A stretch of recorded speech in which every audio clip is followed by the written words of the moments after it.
Hello, my friends. Welcome to the Mid-Career GPS podcast. I'm your host, John Nerrill.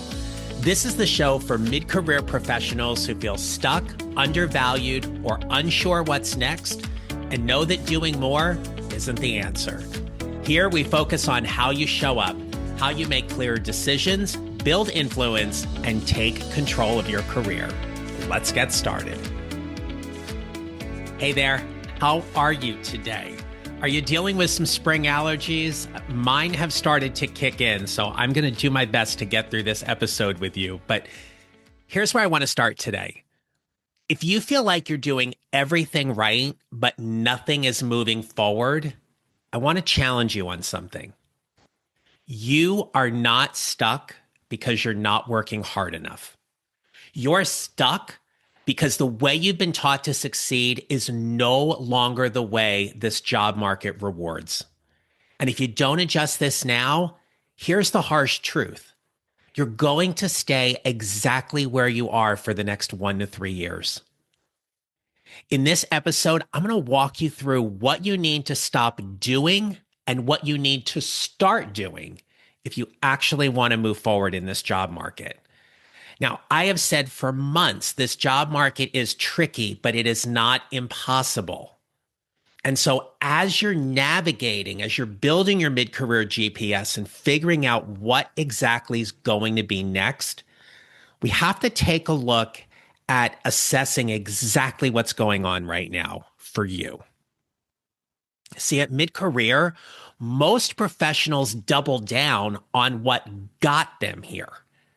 The things that they did that made them successful. They worked harder. They always said yes. They were reliable. They delivered high quality products. But here's the problem. At mid-career, that strategy only makes you valuable. It doesn't make you visible. And if you're not visible, you're not promotable. And if you're not promotable, you start getting passed over. In fact, you might be so valuable that the organization doesn't want to move you out of their role because they don't know who can replace you. And as you start thinking about where you are in your career and where you want to go, you may think you can do this all on your own. But truthfully, how well is that going? When will you know if you need some help? I'm really glad you found this podcast episode. So if you've been with me from the start or you just found me today, I'm really glad you are here. Because the first thing I want to offer you to do in this job market is to optimize yourself for perception and not just for performance. See, your work no longer speaks for itself. That may be uncomfortable to hear, but it is true. At mid-career, your job is not just to do great work. Your job is to make sure the right people know and understand the impact of your work. Let me say that again. At mid-career, your job is not just to do great work. Your job is to make sure the right people know and understand the impact of your work. If your boss or senior leader or supervisor cannot clearly explain what you do and why it matters within 10 seconds, my friend, you are invisible. So here's the shift. Stop asking yourself and stop asking others, am I doing good work? The question to shift towards and the intentional conversation you need to be having is my work being interpreted the way I want it to be? Is your visibility exactly what you need it to be in order to help you advance? Get that next project, get that next promotion, skill up to the next level. Another thing I want to offer you to do in this job market is to start thinking like a portfolio manager. Here's what I mean by that. You cannot think like an employee anymore. You have to think like a portfolio manager and the portfolio manager of your career. So every project, every task, every assignment you take on is an investment. And some of those investments will increase your visibility. Some will increase your influence. Some will increase your promotability. And some will simply keep you busy. And this is where a lot of mid-career professionals get stuck. You are excellent at managing work that no longer moves your career forward. You think if I just do more, I'm going to be okay. Yeah, you're going to be okay. You're going to be okay exactly where you are because that's where the organization sees you. They never see you differently. And oftentimes what I see what happens in my work with clients is that they get to a point that they have to make a decision. And that decision is whether or not it is worth it for them to continue to invest time, effort, and energy in their present organization with their leadership and their superiors to see if it is possible for them to get promoted and elevated to a new level. Or do they have to leverage their talents and expertise and take it elsewhere? Are you seen as a doer or are you seen as a strategist? Are you seen as someone who only executes and does things? Or are you seen as a strategic and visionary leader? When you take a look at your career like a portfolio manager, you do not need more work. You need better career management. And when I work with my clients on how I help them show up, we talk about a specific strategy about protecting and promoting your brand.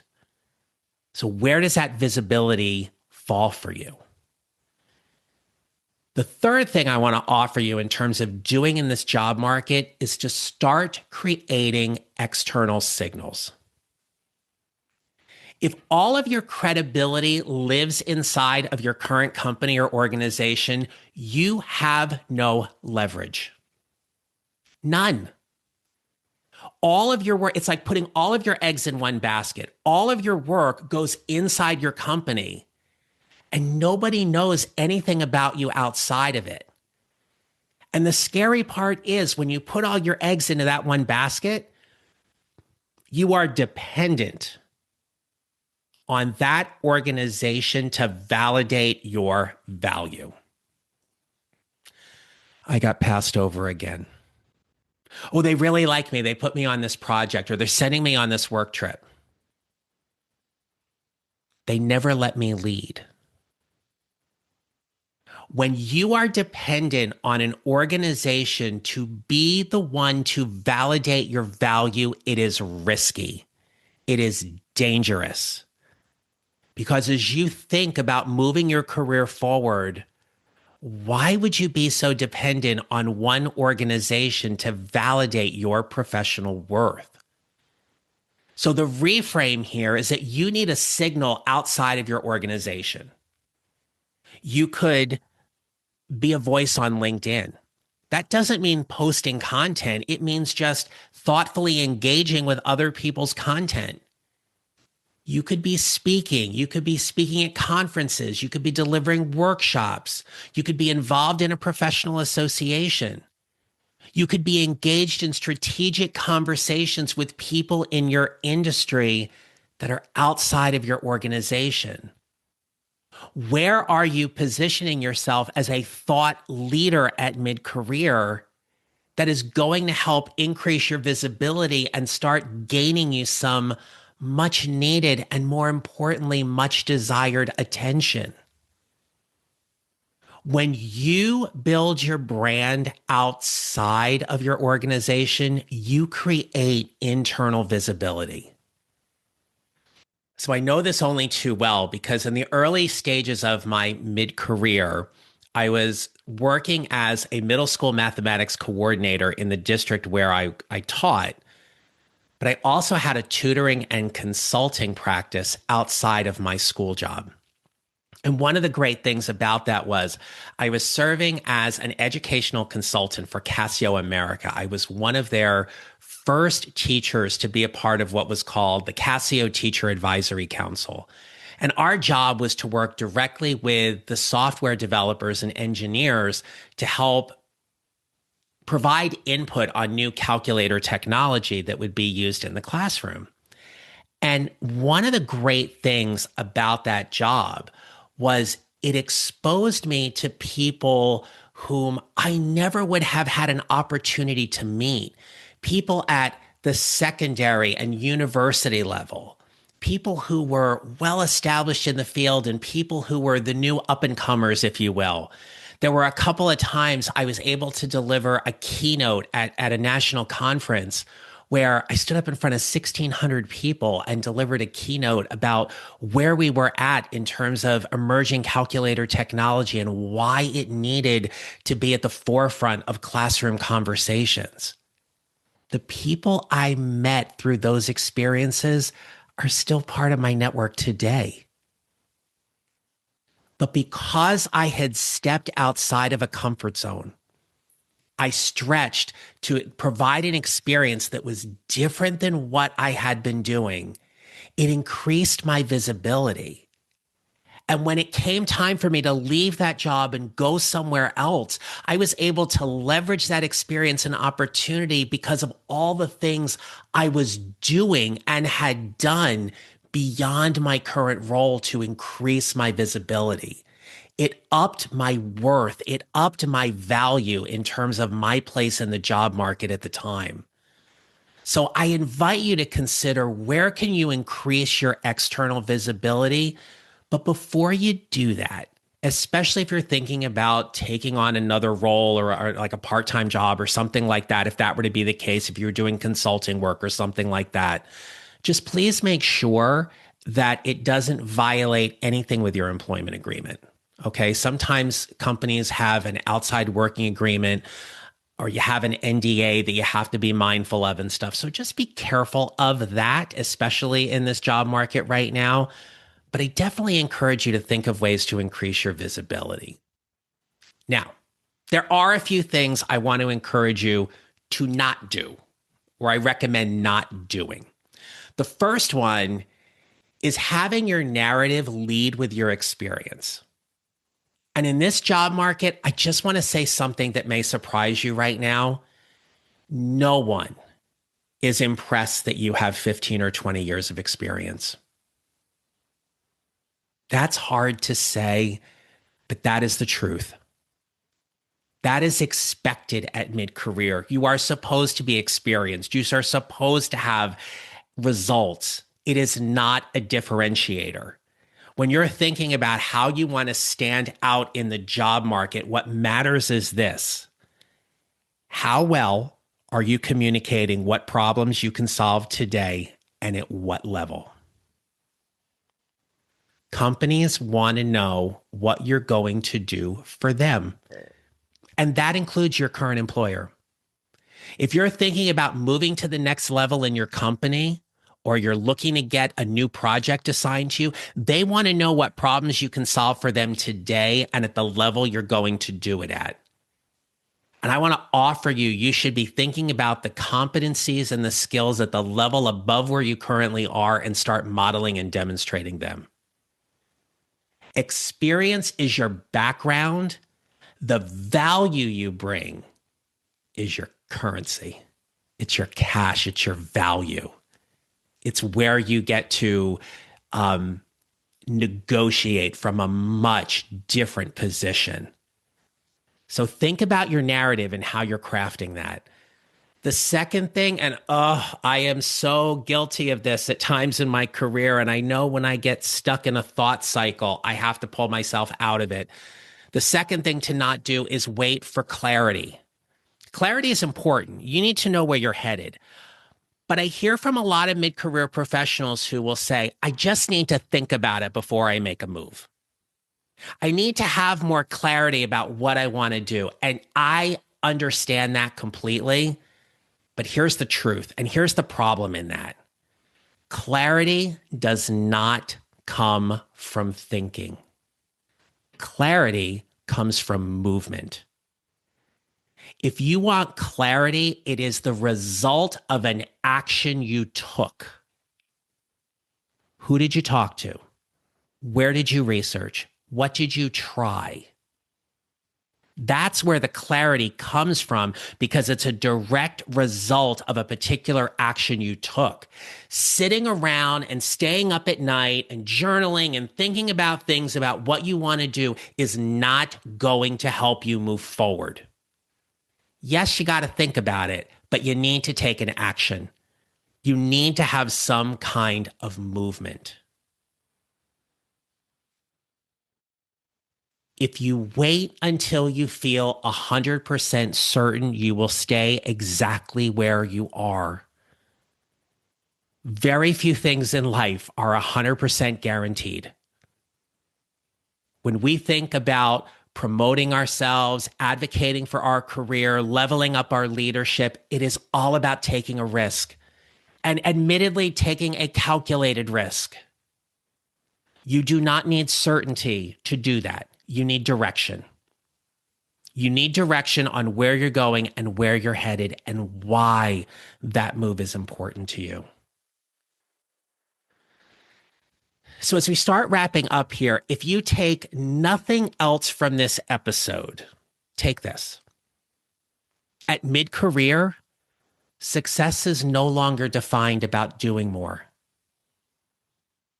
You're not going to get the gold star and the little check marks next to your name about all the things that you did every single day. At mid-career, it is about positioning yourself more strategically in this job market and inside of your organization. How are you demonstrating your value every single day? How is your work perceived? Where are you investing your time? Who knows who you are? How visible are you? And how clearly do you communicate your value to the decision makers and the people of influence inside of your organization that need to know who you are and can clearly describe the value you bring in 10 seconds or less? That is the differentiator.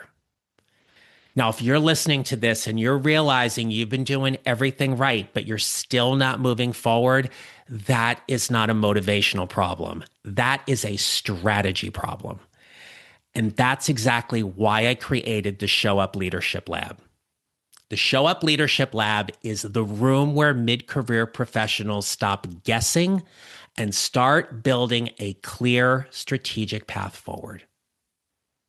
If you want to start gaining momentum, this is an opportunity for you to start taking that action, to figure out those next steps, to be held accountable, and have a group support you in doing that. Inside the Show Up Leadership Lab, this is where you get support, structure, and coaching to help increase your visibility, strengthen your leadership presence, and actually move your career forward. So, if you want to start showing up differently, I want to invite you to join us. Check the show notes, visit my website, johnnarroll.com/show up. Right now, you can come into the group for $47 a month. This is a monthly membership program. There's an annual option of $470, $47 a month for you to come in and get the support, structure, and coaching you want. So again, johnnarroll.com/show up. And so my friends, stay safe, be well, be kind to each other, and remember this. You will build your mid-career GPS 1 mile or 1 step at a time, and how you show up matters. Make it a great rest of your day. Thank you for listening to the Mid-Career GPS podcast. Make sure to follow on your favorite listening platform, and if you have a moment, I'd love to hear your comments on Apple Podcasts. Visit johnnarroll.com for more information about how I can help you build your mid-career GPS, or how I can help you and your organization with your next workshop or public speaking event. don't forget to connect with me on LinkedIn and follow me on social at John Darrell Coaching. I look forward to being back with you next week. Until then, take care, and remember, how we show up matters.